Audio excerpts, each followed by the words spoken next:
empezar entonces. Vamos a terminar glaucoma y después vamos a pasar a uveitis. ¿Sale? Entonces...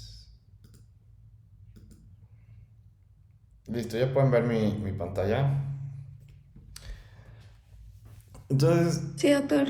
nos quedamos la vez pasada, si no mal recuerdo, no hemos terminado de ver farmacología de glaucoma y estábamos viendo que el glaucoma, para determinar si el ángulo está abierto o está cerrado, si es un open angle glaucoma o es un close angle glaucoma, tenemos que ver en nuestra exploración cuatro estructuras.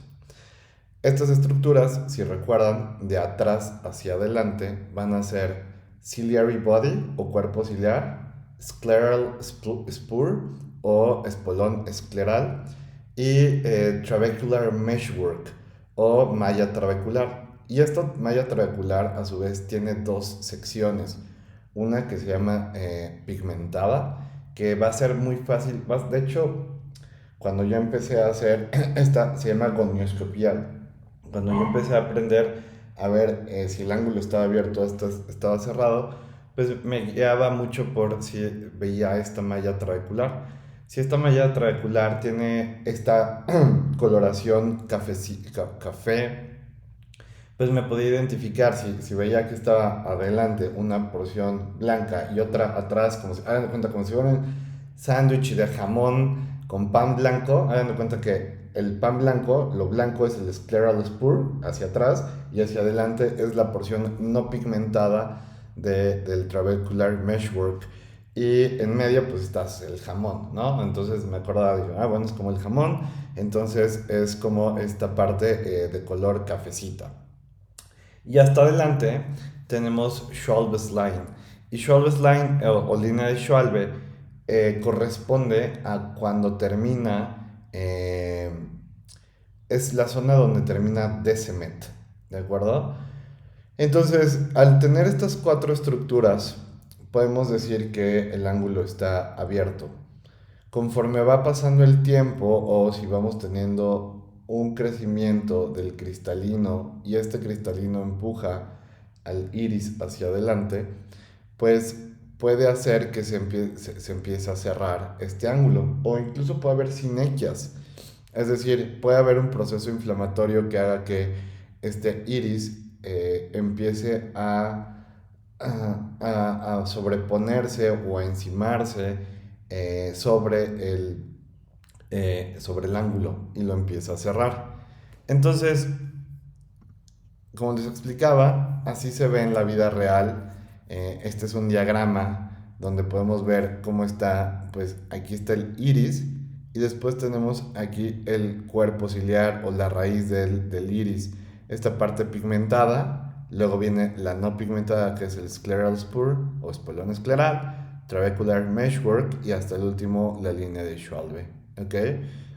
Entonces, estas cuatro estructuras son importantes que las recuerden, sobre todo pues es una pregunta de examen, para que lo consideren en su estudio. Entonces, miren, incluso aquí, no me había dado cuenta, pero esto que ven aquí se llama sinequia, ¿de acuerdo? O, perdón, esto se llama procesos ciliares, discúlpenme. Procesos ciliares. Hagan de cuenta que son como extensiones alargadas de iris que se pueden llegar a pegar sobre alguna porción del ángulo. Si esto fuera más grande, si esto fuera un poquito más gordito, sería una sinequia. Entonces, procesos inflamatorios van a provocar sinequias. Aquí hay otro ejemplo de este. De hecho, creo que es el mismo ahora que lo estoy viendo. Aquí está este proceso ciliar y esta mini sinequia que hay aquí. Y aquí está este proceso ciliar igual. Entonces, nosotros utilizamos un lente que nos ayuda a ver este proceso.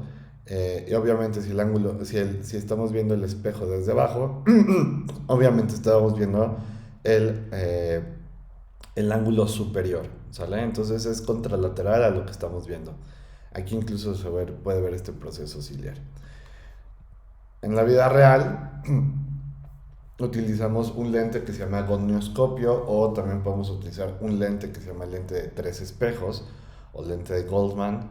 Y este lente de Goldman nos permite ir girando, vamos a ir, pues, colocamos tetracaína tópica sobre el ojo, instilamos una gota encima del ojo eh, y esto pues causa un efecto anestésico para que podamos colocar lente que se le pone un poco de metilcelulosa, es decir, un gel que nos permite que se deslice. Puede girar 360 grados 360 grados este lente y podemos verlo así. O sea, esta es la foto, esta es una foto real de cómo se ve durante la exploración. Entonces, Estefanía, ¿qué te parece que este ángulo, cómo lo ves? ¿Abierto o cerrado? ¿Abierto? Ajá. Porque puedes ver pues todas las estructuras. Aquí ves el iris, ¿no? Aquí se ve cafecito, pero aquí ya se ve como un café, una diferente tonalidad. Esta es la raíz del iris, ¿sale? Después tenemos el espolón escleral, que les dije que era blanco.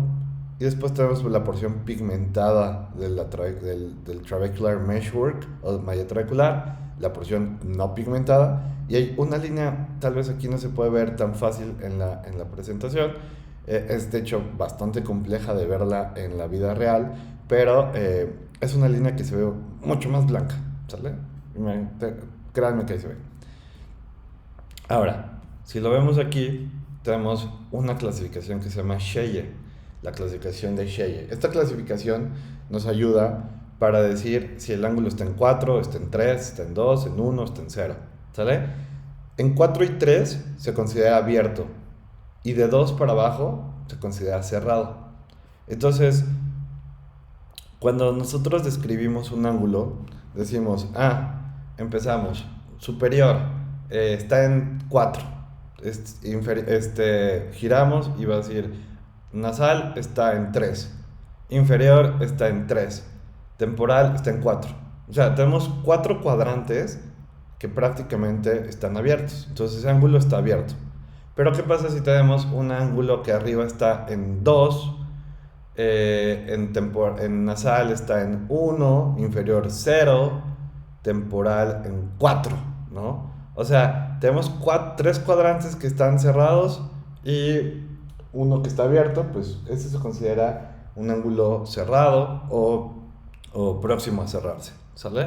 Entonces, esto es importante, ¿por qué? Porque si nosotros encontramos un ángulo que está cerrado, podemos hacer un procedimiento que se llaman iridotomías con láser. Estas iridotomías con láser ayudan, son una pequeña, hacemos un orificio periférico, es un pequeño hole se llaman PIs en inglés, PIs, que es Peripheric Iridotomy.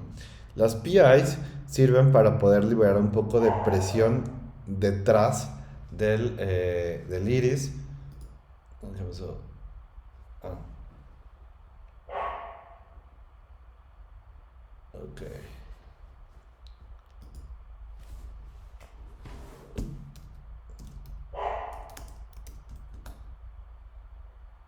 ¿Me siguen escuchando o no? Sí, sí, Sí, se ok. escucha. Es que me dijeron que se había trabado.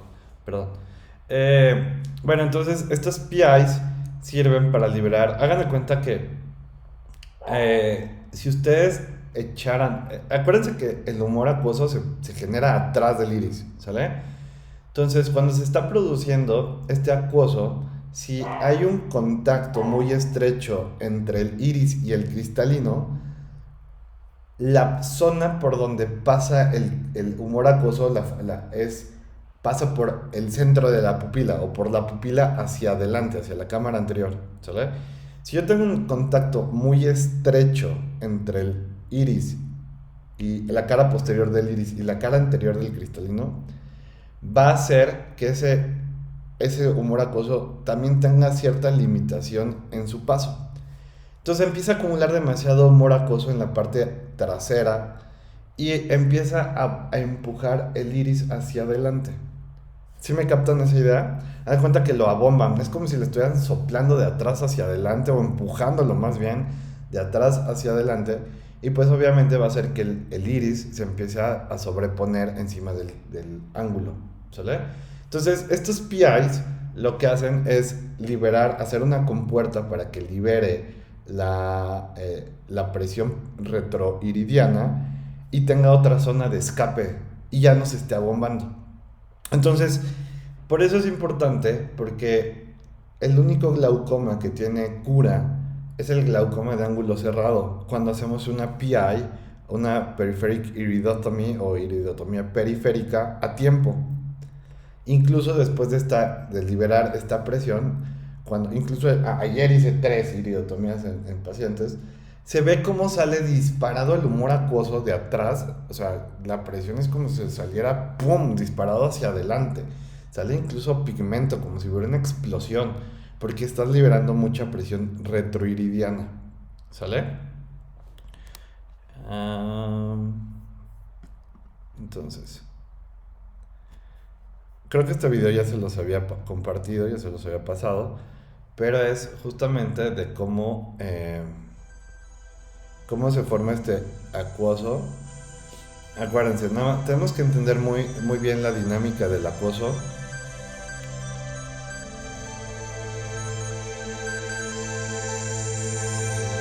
Cómo está de los procesos ciliares del cuerpo ciliar, pasa por la pupila, llega hasta la malla trabecular y ahí hay llega hasta unas venas epiesclerales que se encargan llega hasta unas venas epiesclerales que se encarga de recoger este humor acuoso. Y finalmente, pues si hay una alteración en el flujo, va a haber una resistencia a la salida. Esta resistencia aumenta la presión intraocular y esto termina siendo una excavación del nervio óptico. Por lo tanto, se empiezan a perder las fibras ganglionares y acuérdense que la pérdida de visión en glaucoma es periférica hasta llegar central, pero pues cuando se llega a central es muy tarde. Bueno, les dije que el glaucoma de ángulo cerrado, pues es por un bloqueo como tal, mecánico del flujo de salida y puede convertirse en una urgencia. Es decir, si tú tienes un cuadrante como que todavía medio está abierto y en algún momento se cierra, eso se llama glaucoma agudo o es, es se me fue un cierre angular y eso hace que se convierta en una urgencia porque hay un aumento de la presión intraocular súbito, pues que causa dolor en el paciente. ¿Cuáles son los factores de riesgo? Dentro de nuestra historia clínica tenemos que tomar los risk factors, que son básicamente, uno de los más importantes es que haya una family history, ¿no? O sea, que haya antecedentes heredofamiliares, sobre todo en personas o familiares de primer grado. Familiares, me estoy refiriendo.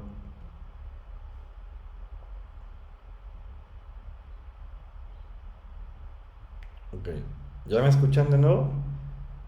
Ah, perdón, no escuché, ¿sí o no?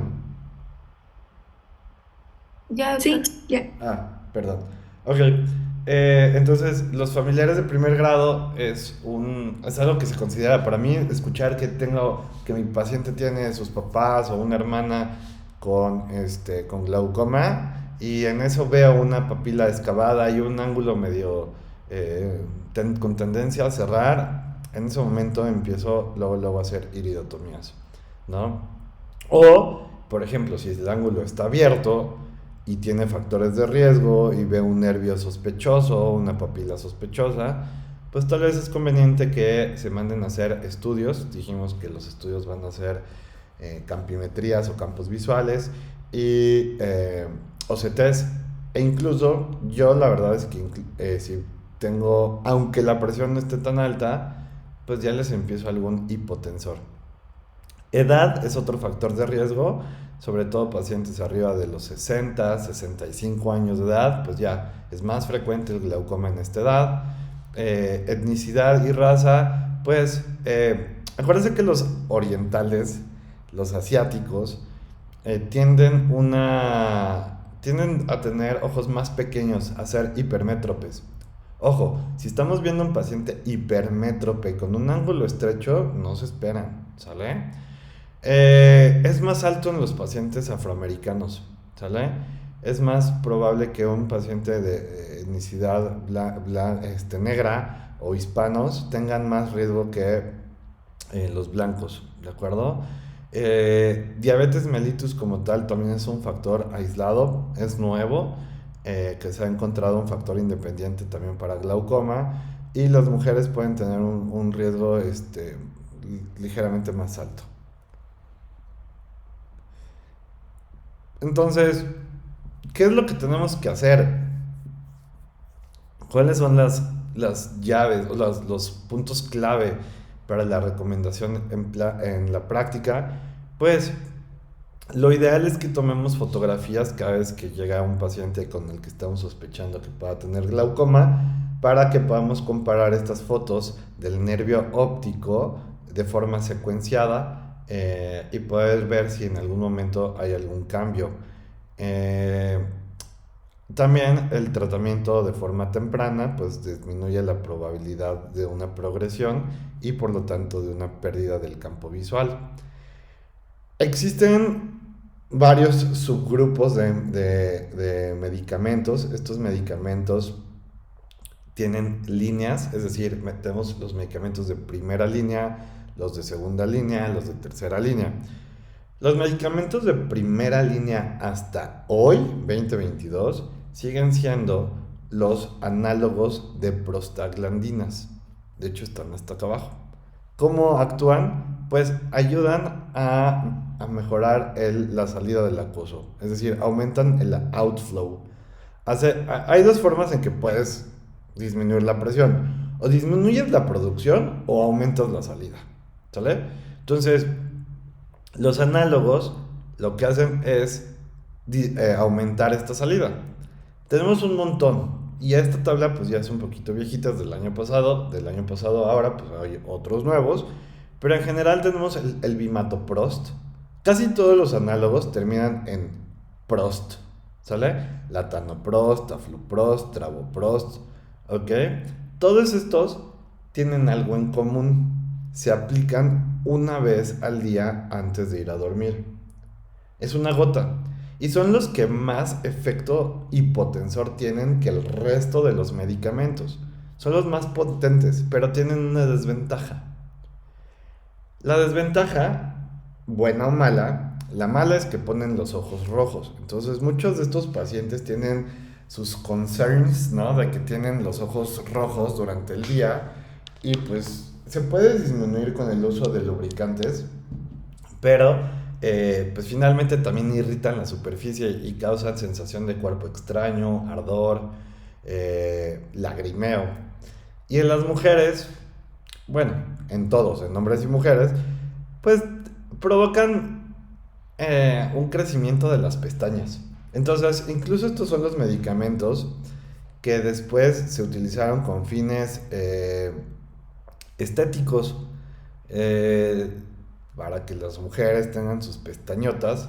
Se ponen estos medicamentos en la parte del borde de las pestañas y ya no estoy seguro en México, la verdad es que tengo que investigar eso porque luego me lo preguntan las mujeres en consulta, pero en Estados Unidos sí hay un lápiz o un delineador que tiene análogos de prostaglandina para que pues crezcan estas pestañas. Pero no crean que crecen así tan parejitas, o sea, crecen de forma desordenada, crecen, o sea, sí traen un pestañón, pero no tan ordenado, ¿sale? Y también pueden causar hiperpigmentación de la zona periocular, es decir, como si trajeran ojeras. Eh, en los medicamentos de segunda línea, ahí entran los beta bloqueadores, que también, miren, esto disminuye la producción de humor acuoso. Entonces aquí tenemos betaxolol, que es el Betoptic, tenemos Imot en México, que es el Timolol, y estos se ponen 2 veces al día, en la mañana y en la noche. El riesgo de esto es que pueden causar bradicardia, broncoespasmo. Por ejemplo, en pacientes que tienen asma, pues se recomienda no utilizarlos. Existen estas opciones de betaxolol, que es más cardioselectivo y tiene menos efectos en las vías respiratorias en caso de que tengamos eh, antecedentes asmáticos. Entonces, tenemos de primera línea análogos de prostaglandina, segunda línea beta bloqueadores y después entran los demás. Aquí podemos tener, por ejemplo, los agonistas alfa o alfa-adrenérgicos que también disminuyen la producción de acuoso. Eh, y aquí podemos tener brimonidina, por muchos el más famoso, pero en México no está disponible la apraclonidina, y también se aplican 2 veces al día. Estos son padres porque tienen una ventaja, ponen blancos los ojitos, ¿sale? Entonces, pero a la larga causan reacciones alérgicas. Entonces, todos tienen como sus cosas buenas y malas. Tenemos los inhibidores de anhidrasa carbónica, que es la dorzolamida, que es la más común en México, pero también está la brinzolamida, aunque es más cara. Y se ponen 2 veces al día también. Igual causan irritación ocular y acuérdense que estas gotas pues llegan a pasar al tracto digestivo a la faringe y se percibe un sabor medio extraño. Entonces, tenemos otros que son los colinérgicos. La verdad es que yo ya ni los utilizo, pero hay médicos un poquito más viejitos que pues sí utilizan pilocarpina, para abrir el ángulo. Pero creo que una vez que tú tienes un paciente con 3 medicamentos, o sea, ese paciente ya es sinónimo de que mejor lo operas. O sea, un medicamento dices, bueno, sí, dos también, pero si ya piensas poner un tres, en ese momento ya estás hablando con el paciente de que lo mejor es que se opere. ¿Sale? ¿Hasta aquí alguna pregunta? Ninguna, doctor. Bien, No, doctor. bueno. Entonces, eh, cuando ya fallan los medicamentos, podemos hacer un procedimiento quirúrgico. En la actualidad, la tendencia es que se hagan procedimientos que se llaman MIGS, MIGS, que es Micro Incision Glaucoma Surgery, ¿sale? O Microinvasive, más bien, Glaucoma Surgery. ¿Qué quiere decir? Que antes los procedimientos en glaucoma eran sumamente agresivos. Eh, lo que se busca también en la cirugía es reducir la presión intraocular y uno de los procedimientos quirúrgicos más famosos o más populares, también menos costosos, es la trabeculectomía. La trabeculectomía es un procedimiento en donde se hace una pequeña incisión en la esclera, se hace un pequeño hoyito y esta incisión va a liberar presión intraocular, va a hacer que se salga el acuoso y va a crearse un reservorio subconjuntival. Este reservorio, esta ventana, este foramen que provocamos en la esclera, pues va a estar en la parte superior, como a los 12, si lo ven aquí, ¿sale? Entonces, aquí se alcanza a ver este foramen, que lo hacemos manualmente, se hace un hoyito y después se hace un bleb o una vesícula, ¿sale? Entonces, si lo viéramos de lado y forma una foto lateral, aquí tenemos la cámara anterior, este es nuestro bleb, este es nuestro foramen, para que pase por la parte inferior hacia un reservorio, ¿sale? Entonces, este flujo de salida, pues obviamente va a disminuir la presión intraocular.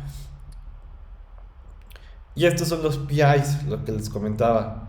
Esta es otra técnica. Aquí se ve un agujerito muy periférico, pequeñito. Y el PI se utiliza un lente que se llama lente de Abraham. O es un lente para hacer... o se puede hacer incluso sin lentes. Pero es más salvaje. Este... Se puede hacer sin lentes, se hace la PI y se libera presión. Esta es otra alternativa. ¿Sale? Estos son los MIGs. Actualmente hagan de cuenta que son como pequeños pivotes que se insertan en la malla trabecular y tienen un bypass. Es como si fuera un bypass realmente, ¿sale? Entonces se pueden hacer en combinación con la cirugía de catarata o se pueden hacer de forma independiente y estos bypass van a hacer que haya un diámetro interno, haya un foramen que permita el flujo de salida, que haya una conexión más directa hacia las venas epiesclerales. Esto es lo que está en boga ahorita, porque permite una recuperación y que no se hipotonice el ojo tan feo como lo pueden provocar ¿cómo se llama? Las cirugías filtrantes como la trabeculectomía. Entonces se inyectan a través de una incisión muy pequeñita, que puede ser a través de la misma cirugía de catarata. Hay otros dispositivos que se llaman ciclo G6, que es un sistema de láser micropulsado.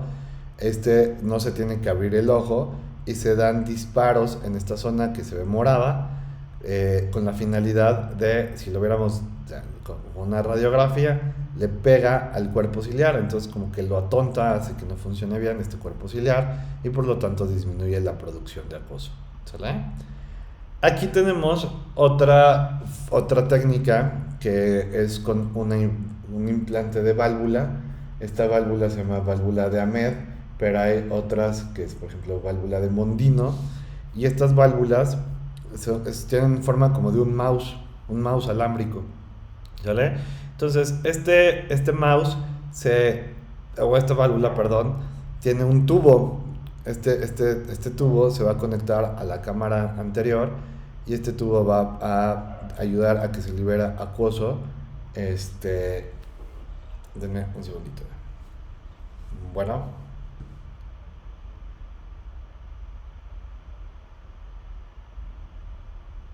Está acá. Pues si puede venirse a mi casa para que lo saque. Sí, ajá. Sí, sí.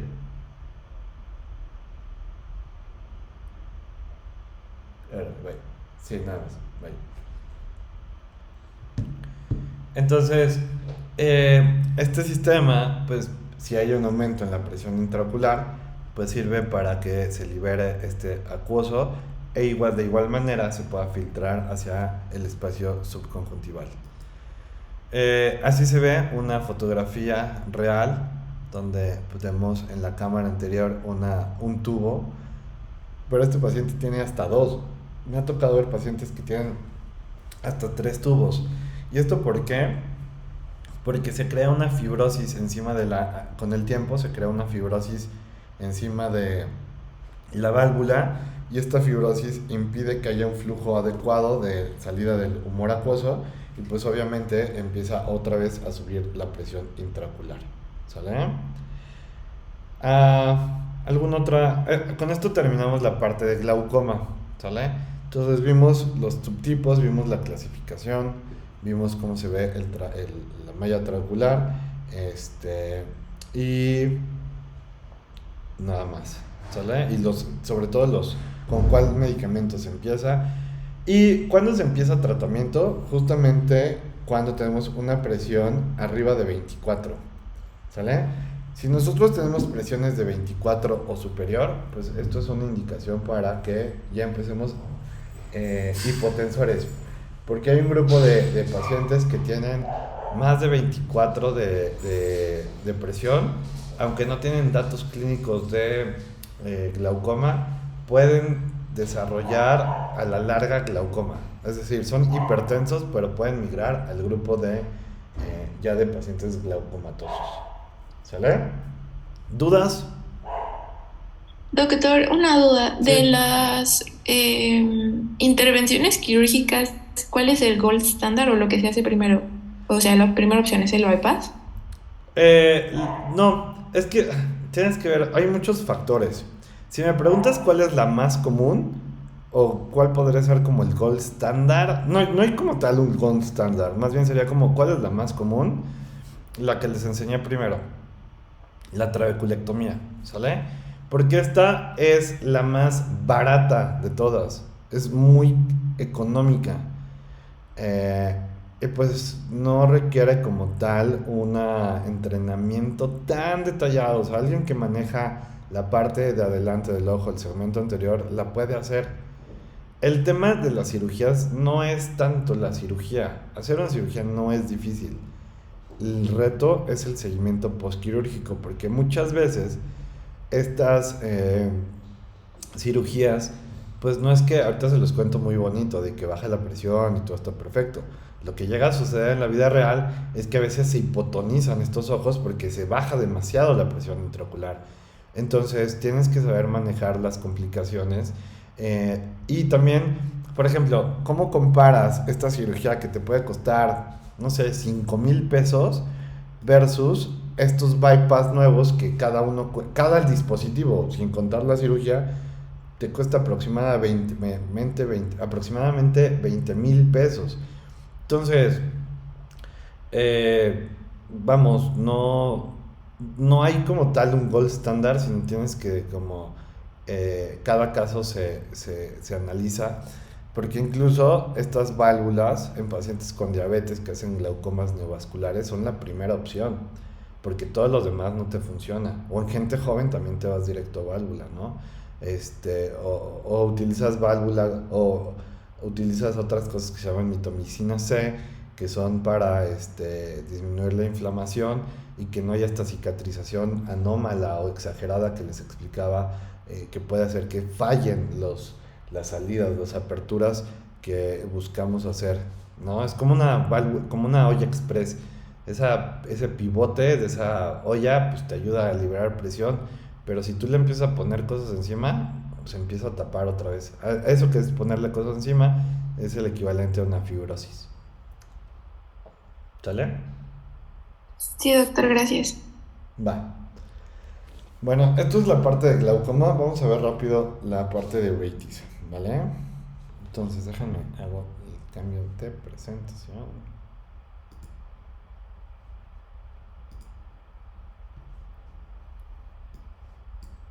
Ahí. Sí.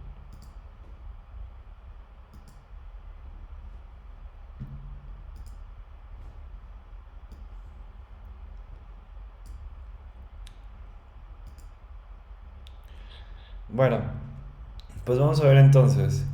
Eh, enfer- el término uveitis ya es un término que debe de modificarse y realmente se debe llamar. Espérame tantito.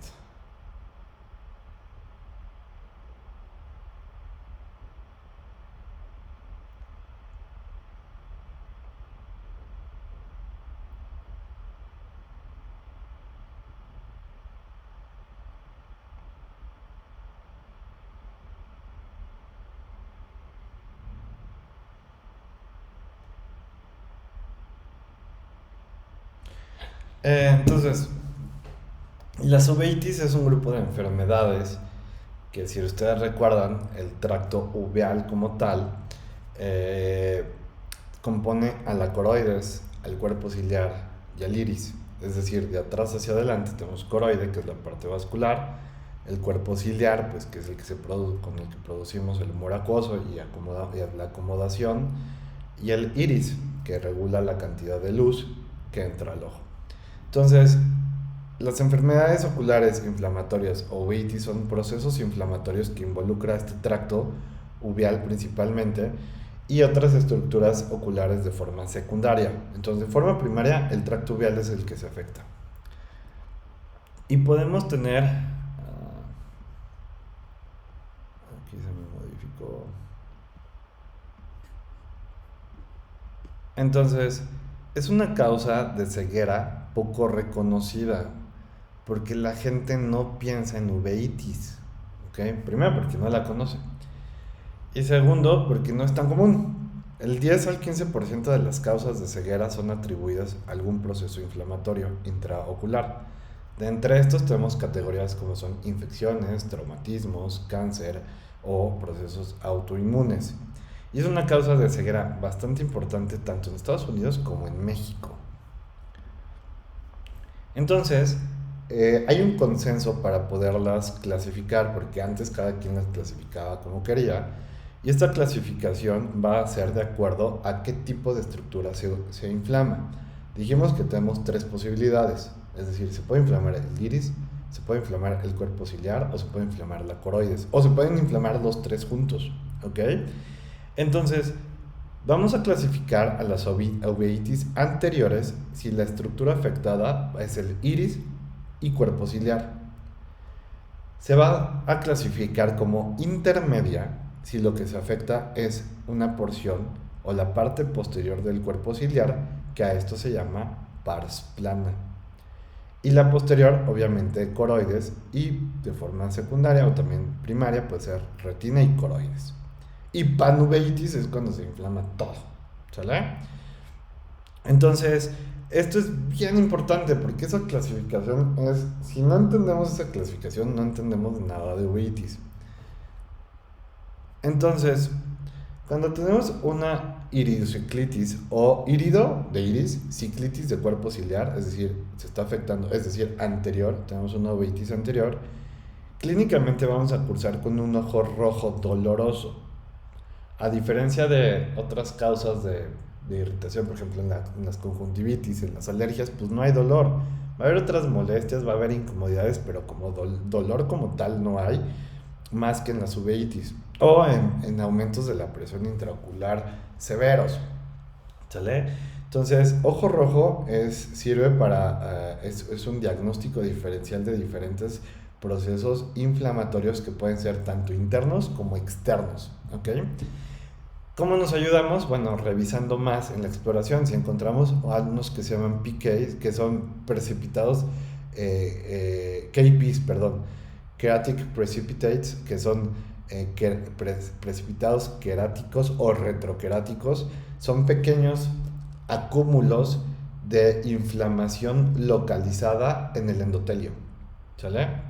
Entonces en la córnea se depositan como si fueran pequeñas partículas de canela. Hagan de cuenta que alguien echa canela y se quedan pigmentadas estas zonas. Y a esto es lo que corresponde a estos PKs o precipitados retroqueráticos.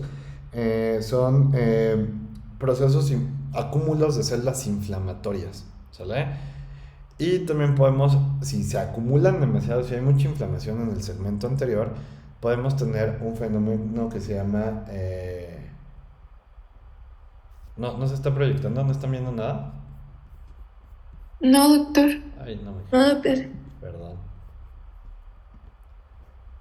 A ver, ahí. ¿Sale? Entonces, les enseñaba, nada más esta tablita, me regreso rápido para que la vean. Esto es lo que les decía, ¿sale? Entonces, esta es la clasificación en anterior, intermedia, posterior o panuveitis. Y un recordatorio del tracto uveal, ¿ok? De la coroides, cuerpo ciliar y el iris. Entonces, esta inflamación que se acumula en el segmento anterior puede dar un fenómeno de algo que se llama hipopión o pseudohipopión más bien. El hipopión o el pseudohipopión, más bien es el pseudohipopión, es una nata blanquecina que se forma entre el iris y la córnea, ¿ok? Y también va a haber células inflamatorias nadando en el humor acuoso. El humor acuoso normalmente es cristalino, es como si fuera agua. Pero cuando hay inflamación se hace turbio, se hace como grasoso, como caldoso, ¿ok? A eso se llama fenómeno de Tyndall. ¿Por qué? Porque hay proteínas que están nadando, proteínas, células inflamatorias, ¿ok? El tratamiento de estos, pues obviamente van a mejorar mucho con esteroides o antiinflamatorios tópicos. Y también midriáticos. Los que han rotado en sus hospitales se han dado cuenta que utilizamos unas gotas que se llaman TP, que tienen una tapita de color roja que ayuda a dilatar la pupila, pero también ayuda a tener un efecto cicloplégico, es decir, ayudan a disminuir el dolor y justamente mueven el iris para que no se quede pegado hacia la cara posterior de la córnea y no hacer sinequias. Porque estos pacientes, miren por ejemplo esta fotografía, esto que les estoy enseñando aquí, esto es un pseudohipopión, ¿ok? Estos niveles de inflamación, se hace esta nata que puede ser un poco más intensa, pero también vean cómo la pupila aquí ya no es redondita, porque se hacen zonas de adherencia. Estos son las sinequias posteriores. Estas son zonas como chiclosas que se pegan hacia el cristalino y causan una irregularidad de la pupila. Lo que queremos con estos midriáticos es que la pupila el iris se esté moviendo y se estén despegando de forma rápida estas adherencias, ¿sale? Entonces las rompemos estas adherencias y también tiene un efecto de analgésico cuando hacemos cicloplegia. La etiología más frecuente en las uveitis anteriores es idiopática. 50% de las causas no las conocemos, pero las otras 50%, el otro restante 50% van a tener una etiología autoinmune. Justamente la semana pasada acabo de diagnosticar una paciente que me llegó con una uveitis anterior, pero era la tercera uveitis. Yo le dije, quise verme buena onda, dije, vamos a esperarnos a ver si pueden ser aisladas y todos en algún momento podríamos hacer una uveitis y no pasa nada. Una anterior no es común y no es lo ideal, ¿sale? Entonces se sugiere hacer estudios. Esta paciente ya la habían tratado, venía multitratada y de repente otra vez me llega con un cuadro de uveitis anterior. Entonces en su interrogatorio, pues me interesa saber porque estas uveitis pueden ser, no son como es una mujer joven, tiene 24, 25 años, con el ojo rojo y siempre es el mismo ojo, aunque pueden alternar, no es que siempre tenga que ser el mismo ojo. Y me dijo una palabra clave, me dijo, me han estado dando, de hecho fui al reumatólogo porque me duele la espalda. Y en ese momento se me prendió el foco porque cuando tienes uveitis anteriores más lumbalgias, yo no sé cómo no se le prendió al doctor, al reumatólogo, si estos lo tienen que ver ellos, pero bueno. Eso es igual a descartar enfermedades que están asociadas a HLA-B27 positivo, ¿sale? HLA es una enfermedad, HLA-B27 es un grupo de enfermedades donde la más frecuente de estas enfermedades se llama espondilitis anquilosante. Y esta espondilitis anquilosante se caracteriza por tener lumbalgias y uveitis anteriores de repetición. Es más común en hombres, eso sí, por mucho es más común en hombres. De hecho, los dos pacientes que tengo HLA-B27 o que tenía eran hombres y debutó una mujer, ¿sale? Entonces, tienen que hacer una exploración sistémica, no solamente es del ojo. El ojo nos da una idea, pero tenemos que hacer preguntas. Por ejemplo, si tiene perros, ¿por qué? Porque hay una enfermedad que se llama toxocariasis. Si tiene gatos, porque puede haber toxoplasmosis, ¿ok? Si hay algún agente químico, ¿no? Con el que esté en contacto. Si tiene síntomas, si tiene artritis reumatoide, puede ser otra causa, ¿sale? Entonces, son manifestaciones sistémicas de algún proceso sistémico o algún agente ambiental que se puede manifestar en el ojo. Y cuando ya hablamos de coroiditis o de que está afectando coroides, pues estamos hablando de que es una uveitis posterior. Aquí nos falta la intermedia, que es la pars planitis. Entonces, en la coroiditis va a haber moscas volantes o flotadores. ¿Por qué? Porque también se inflama el vítreo. Y el vítreo igual no es transparente, pero si hay una inflamación de vítreo, si hay una inflamación de vítreo, pues van a hacerse condensaciones y estas condensaciones van a hacer que se vean estas mosquitas flotantes, ¿sale? También al inflamarse el vítreo, pues la visión se hace borrosa porque no es cristalino, o sea, no pasa la luz a través como si estuvieran viendo de neblina. Y puede o no haber dolor, ¿sale? La verdad es que casi no hay dolor si solamente se trata de una inflamación posterior. Y pueden haber lesiones exudativas o cicatrices en coroides, dependiendo de la fase en donde lo agarremos. La más común en México de las coroiditis, de las uveitis posteriores, es toxoplasma por mucho. Los casos de uveitis posterior que he visto en mi vida, los más frecuentes son toxoplasmosis y estos están relacionados a una enfermedad que se llama cat scratch o rasguño de gato.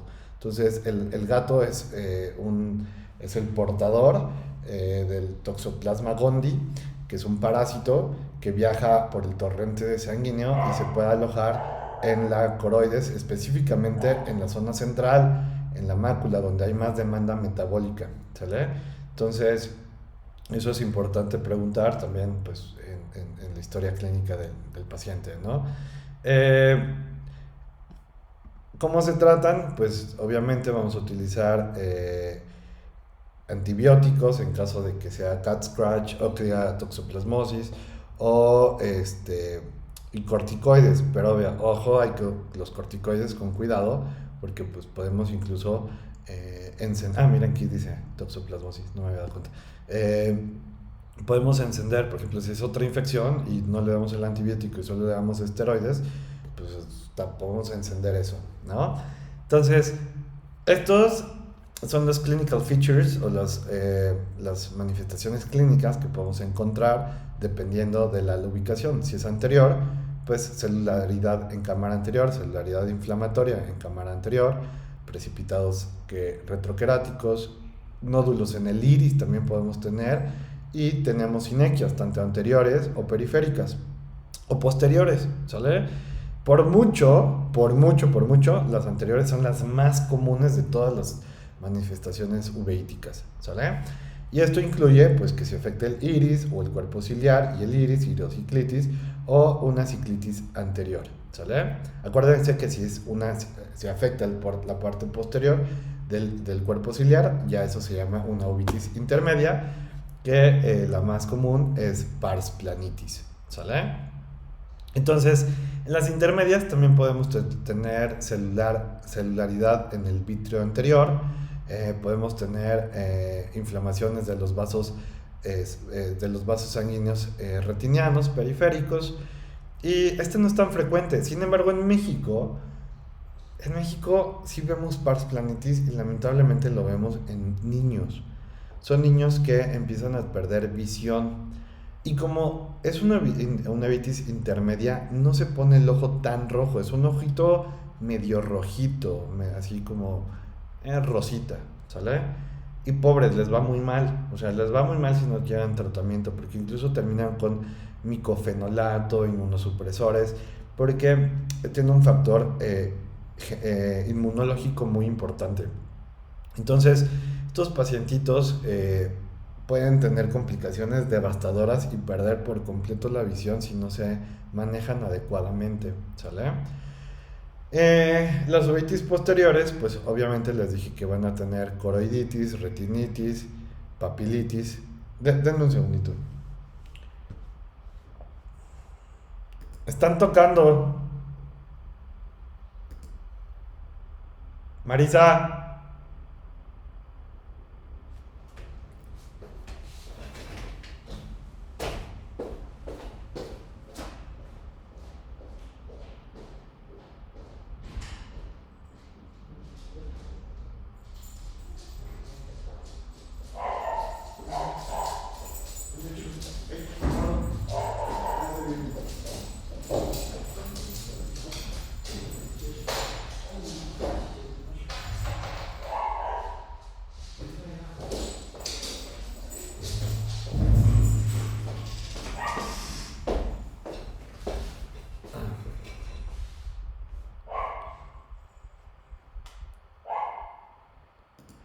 Perdón.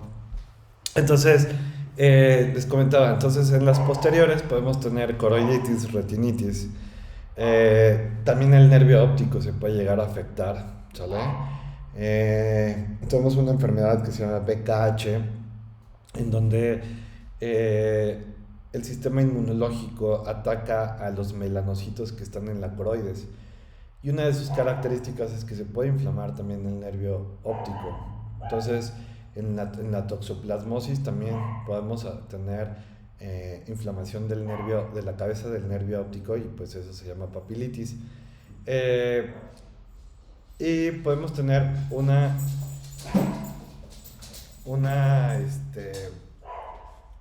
inflamación de todo el cuerpo, de todo el tracto uveal, ¿vale? Ay, no, que se lo lleve. ¿Quién era? Vente, vente, vente aquí. Entonces, ven, vente. Entonces, cuando se inflama todo el tracto uveal, se llama panuveitis. ¿Sale? Perdón, otra clasificación que utilizamos es si hay una inflamación de tipo granulomatosa, que generalmente va a ser infecciosa, o no granulomatosa. Y cuando es granulomatosa, tenemos que pensar en un bicho, o sea, algo está causando esta infección. Y la granulomatosa generalmente va a ser idiopática o no infecciosa, más bien va a ser más autoinmune. Vean esta fotografía, voy a hacerla más grande. Esto es una uveitis anterior clásica, es decir, vean cómo hay una inyección conjuntival, es decir, está rojo, la córnea se ve edematosa y estos puntitos que les decía, ¿sí los alcanzan a ver? Estas manchitas como cafecitas. Sí, doctor. Esos son los precipitados retroqueráticos. Se ven como plastrones de que si les hubieran aventado polvo, ¿sale? Como canela o un polvo o como tierra. Vean aquí cómo se ven estos puntitos blancos y vean cómo se ve turbio el ojo también. Entonces, esto es una manifestación de uveitis. El, las uveitis anteriores representan hasta el 92% de los casos. O sea, si en algún momento tienen que ver una uveitis, lo más probable es que sea una uveitis anterior. De estos, el 50% van a ser idiopáticos.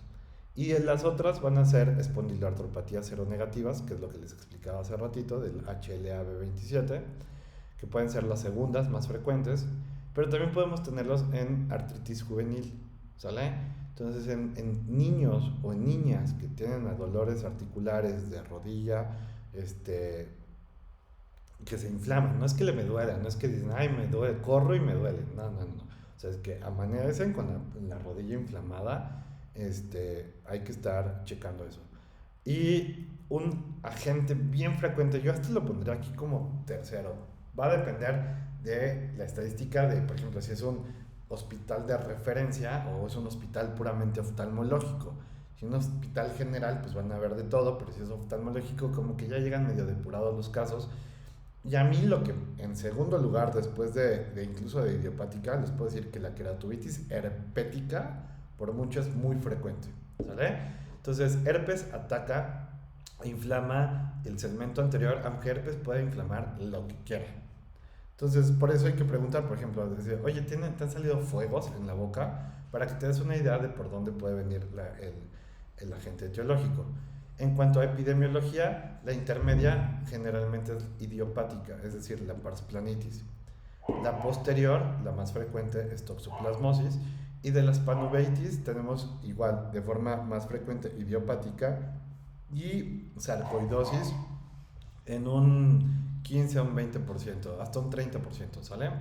Sarcoidosis en México es bien rara, bien rara. Pero si a ustedes les gustan las series de televisión médicas, mi primer paciente y donde yo aprendí que existía sarcoidosis era cuando veía House. Seguramente, sarcoidosis es una enfermedad donde hay una alteración en el calcio, se ve más en pacientes afroamericanos y afecta a los pulmones, pero también afecta al ojo. Entonces, cuando puedan y si les interesa, en México lo van a ver muy raro, a menos de que tengan pacientes, no sé, por ejemplo en Veracruz, que hay comunidades de pacientes de raza negra, pues lo pueden llegar a ver, pero en México no es tan común. Échenle una leída cuando tengan tiempo a sarcoidosis, porque lo van a ver. Y en Estados Unidos es bien frecuente sarcoidosis, o sea, es como diagnóstico diferencial en Estados Unidos, sarcoidosis, ¿sale? Entonces, aquí tenemos, por ejemplo, cuáles son las etiologías más comunes de uveitis anteriores. Tenemos, vean, desde espondiloartropatías seronegativas, pues obviamente vamos a solicitar en el laboratorio pruebas de HLA, o también podemos tener BSET, herpes y todas las variedades de herpes simple, varicela zoster, CMV, Tenemos también crisis leucomatociclíticas, que es otra etiología. Podemos tener uveitis anteriores post-estreptocócicas, ¿sale? Acuérdense que estreptococo puede incluso afectar eh, nefrona, ¿sale? Puede afectar riñón. Podemos tener síndromes, se llama TINU, sí, síndrome nefritis tubulointersticial con síndrome uveítico, ¿sale? Y también podemos tener, o sea, además podemos tener uveitis anteriores agudas, pero también podemos tener uveitis anteriores crónicas, como en el caso de sarcoidosis, de Fuchs, de sífilis. Ojo, Fuchs no es lo mismo que el Fuchs de córnea. Este se llama heterocromía iridociclítica de Fuchs, ¿sale? Son los típicos pacientes que tienen un ojo de un color y el otro ojo de otro color. Haz de cuenta que un ojo tiene el ojito café y el otro se hace medio grisáceo. Pero también podemos tener sífilis, tuberculosis, herpes.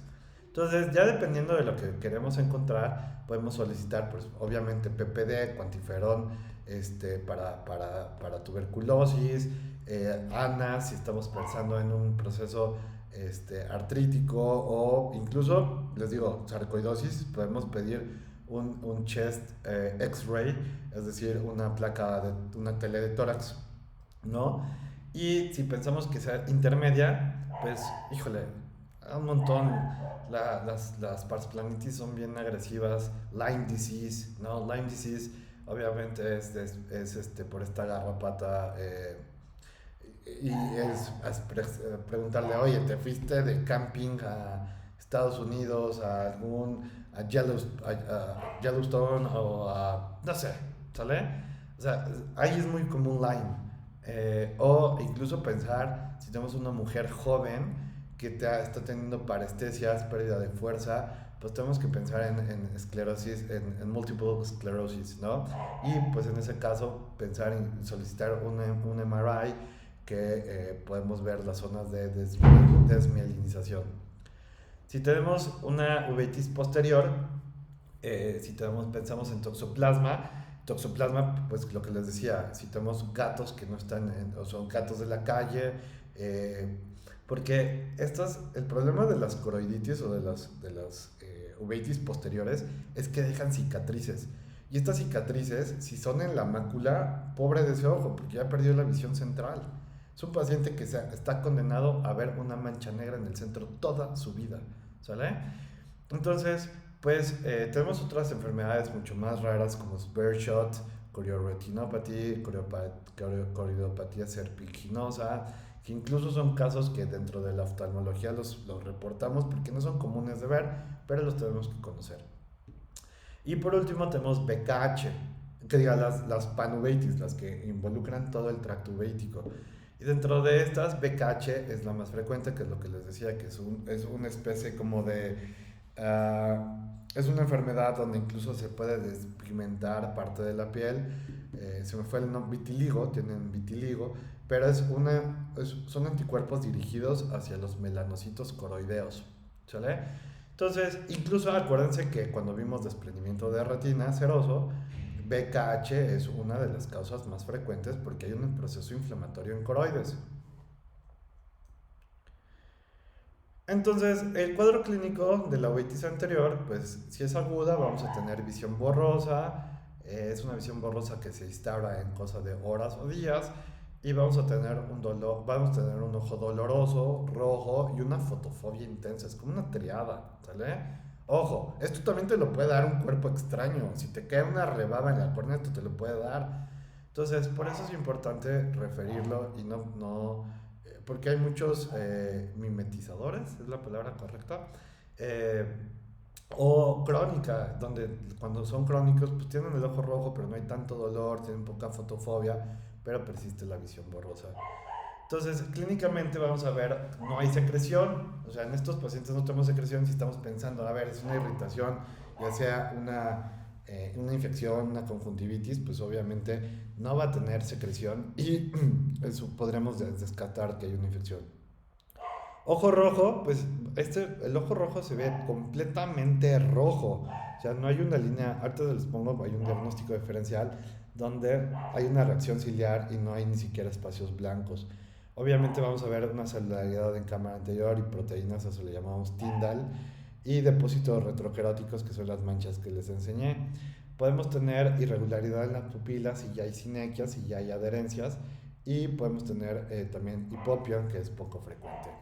El hipopión es más que nada un hallazgo que se ve en endoftalmitis, cuando tenemos una inflamación secundaria a una infección intraocular, sobre todo después de un tipo de alguna cirugía.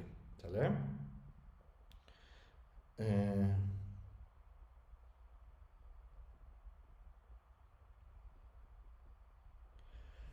las uveitis asociadas a HLA-B27 comprenden estos grupos de enfermedades que tenemos espondilitis anquilosante, que va a causar dolor lumbar bajo, rigidez, y se empiezan, hagan de cuenta que se hace como una columna vertebral en bambú, se empiezan a anquilosar, a pegar las vértebras. También tenemos enfermedad inflamatoria intestinal, como Crohn, como enfermedad de Crohn, síndrome de Reiter, artropatía psorásica y síndrome de Behçet. El tratamiento en todas va a consistir en ciclopégicos o midriáticos y la idea es evitar formación de sinequias y relajar el cuerpo ciliar para quitar el dolor, porque hay un espasmo. Es como una contractura del cuerpo ciliar y eso causa dolor. Utilizamos esteroides tópicos e incluso esteroides perioculares cuando son casos muy severos e hipotensores oculares, porque herpes, por ejemplo, puede causar hipertensión ocular. En las uveitis intermedias, estos son, si se dan cuenta, aquí ya estamos viendo, si lo vemos esta fotografía, se ve como estos acúmulos de células inflamatorias, o que se llaman bancos, bolas de nieve, están flotando en el vítreo, ¿sale? Pero también hay alteraciones en las capas vasculares, y cuando tenemos uveitis intermedia, pues vamos a tener, obviamente, que el iris, el cuerpo ciliar es lo principal que se afecta, pero también vamos a tener celularidad en el cuerpo ciliar. Que en el vítreo, perdón. Ah, ahí está.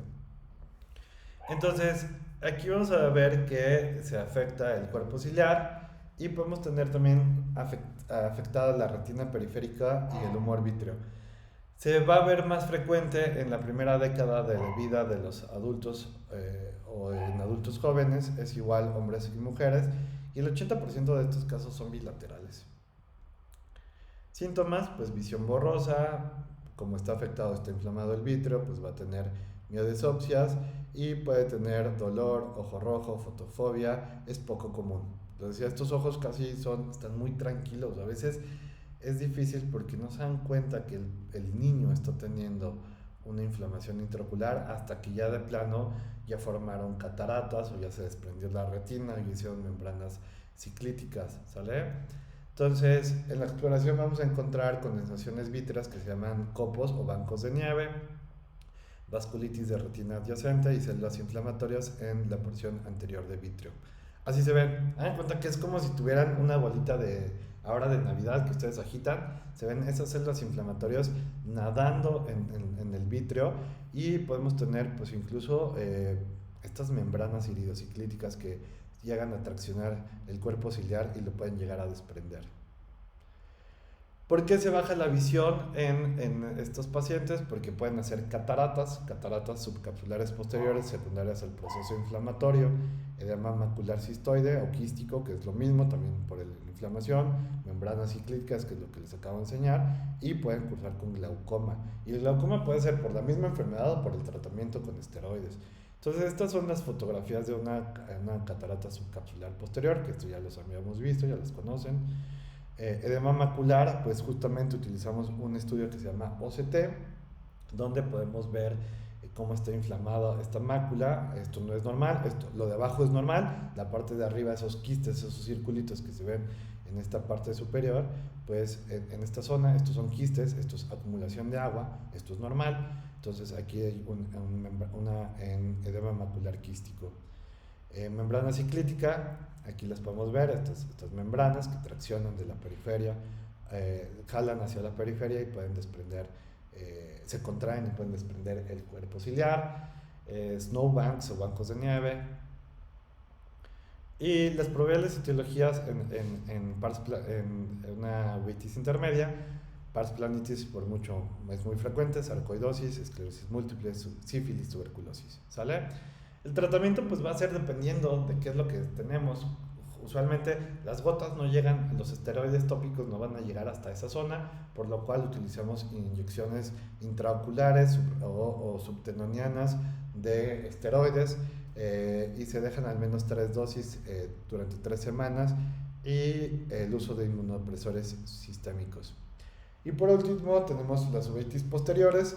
Esto que les enseño aquí es una cicatriz de toxoplasmosis. Vean cómo ya dejó una cicatriz completamente en el área central, pues que va a afectar la visión central. Y aquí pues obviamente va a involucrarse la zona más que nada posterior, pero podemos tener hallazgos en retina, en coroides, en papila. Todos estos pueden estar inflamados en vasculitis retiniana o en una combinación de todo esto. Síntomas, lo más importante, disminución de agudeza visual, escotomas, aquí escotomas que tal vez no se muevan porque aquí ya está afectada la retina como tal, ya no está el vítreo, aunque puede estar afectado el vítreo también, y disminución del campo visual. Entonces, en la exploración podemos tener lesiones focales, puede ser una lesión, pueden ser multifocales, pueden ser difusas, geográficas, podemos tener inflamación en vitro, que se llama vitritis, vasculitis retiniana, edema macular, igual que lo que les acabo de enseñar, desprendimiento de retina, ¿cuál? Ceroso, acuérdense, exudados algodonosos también. Todas estas son causas de uveitis posterior, o sea, podemos tener trastornos infecciosos, virus, bacterias, hongos, parásitos, toxoplasma, toxocara, cisticerco, ¿ok? No infecciosos, BKH, enfermedad de Behçet, lupus, Wegener, oftalmia simpática, tumores, tenemos linfomas, melanomas, sarcoidosis, coroiditis serpiginosa, hay un chorro, ¿sale? Entonces estas son las que tendremos que tener más en mente. Y en México, perdón, en México la causa más frecuente es toxoplasma por Toxoplasma gondii. Diagnóstico clínico, interrogatorio, y pues nos tenemos que ayudar muchas veces de laboratorios. Entonces, estos son los laboratorios que solicitamos, no de entrada, pero dependiendo. Casi hay un panel que se llama PCR, donde pedimos tele de tórax, BDRL, FTABS para descartar sífilis, proteína C reactiva, PCR, no PCR, que es proteína C reactiva, PPD, ¿sale? Y ya de ahí los que tú vayas, a donde vaya tu sospecha diagnóstica. VIH es otra causa frecuente también.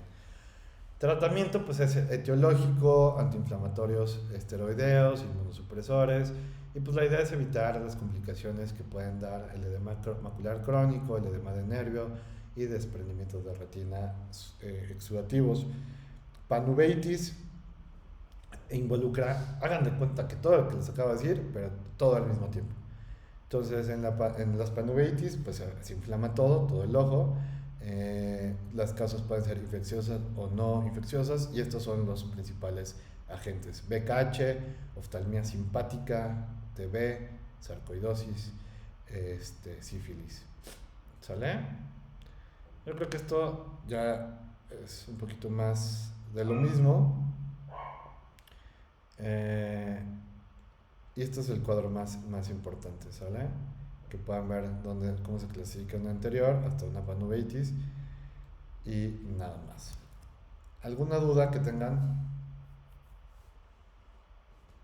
Doctor, ¿la toxoplasmosis ya sí se va a quedar toda la vida la persona con la lesión? O sea, va a tener que acostumbrarse a no ver ese espacio, ¿no? Por eso es vital que lo agarres en la fase aguda. Si tú lo agarras, o sea, el tratamiento es con Bactrim, se me fue el componente sulfa. Ay, bueno, Bactrim F. Googlean que tiene Bactrim, se me fue ahorita, es una sulfa, se me fue. Y Clinda y esteroides. Si tú atacas en la fase aguda al toxoplasma, la libró. Todo un paciente que llegó conmigo con toxoplasma, lo habían, no sé por qué no lo diagnosticaron antes, le daban gotitas para ojo rojo. Ese paciente se salvó, ese paciente no tiene ni una secuela. El problema son los pacientes que los diagnostican mal, no acuden a consulta, no acuden a revisión. El, Generalmente se va a autolimitar la toxoplasmosis. Se autolimita pero deja secuelas. O sea, lo que quieres evitar es que quede esa secuela. ¿Sale? Lo que quieres evitar es la cicatriz. Si tú lo agarras a tiempo y le das buen tratamiento y responde, ese paciente no va a tener ninguna secuela en su vida. Pero tienes una probable reactivación porque el toxoplasma se queda alojado en el ojo. Entonces, cosas que puedan disminuir su sistema inmune o bajarlo pueden hacer que se reactive. ¿Sale? Entonces, la idea es, si ya tiene la cicatriz, ya, no hay nada que hacer. Si está en la fase aguda, evita que llegue a la cicatriz. Ah, ok. Es que mi mamá tiene toxoplasmosis Ok, y tiene la visión central, o sea, sí no, tiene un espacio donde ya no ve, exacto, entonces ya no hay nada que hacerle literal. exacto. Sí, sí, lamentablemente todavía no hay nada que hacer. Hay unos estudios, se ha tratado de hacer algún trasplante que se llama trasplante de mácula, pero los casos han sido, la tasa de éxito es muy baja y solamente se hace en hospitales. Yo he visto que se hacen en hospitales en Estados Unidos, casos muy selectivos y se hacen, esas cicatrices también se pueden ver en degeneración macular relacionada a la edad, en su fase ya cuando hay cicatriz, ¿sale? Y los resultados no son tan prometedores. De todas maneras, los que han recuperado visión, no creas que lo recuperan al 100%, o sea, es muy poco lo que se recupera. Entonces, la idea justamente en tu mami, por ejemplo, es evitar que haya reactivaciones o enseñarle que si empieza a ver mosquitas, o flotadores, si empieza a disminuir la visión, si se ve borroso, es dato para que ese mismo día está sacando, o sea, la están viendo un oftalmólogo, ¿vale? Sí, gracias, doctor. Vale. ¿Alguna otra duda? Bueno, pues entonces terminamos, ya son las 10, para que se vayan a hacer sus cosas. Nos falta ver estrabismo, ¿sale? Voy a ver si en estrabismo, estrabismo medio complejo, yo no me siento tan fuerte en estrabismo, les puedo dar las generalidades, pero voy a pedir que un amigo mío que es estrabólogo de Guadalajara les pueda dar esta clase, ¿sale? Eso ya lo vemos el lunes o el martes, ¿ok? Sí, doctor. El martes es el examen, ¿no? El martes es el examen, bueno, entonces el lunes. Ok, doctor. Bueno, sale pues. Entonces, cualquier cosa me escriben. Sí, doctor, muchas gracias, cuídese mucho. Gracias, doctor. Subo esto al Drive y ya les paso el link, para que puedan ver la presentación después. Ay, perfecto, gracias, doctor. Ok, doctor, gracias. Órale, bye. Gracias, doctor.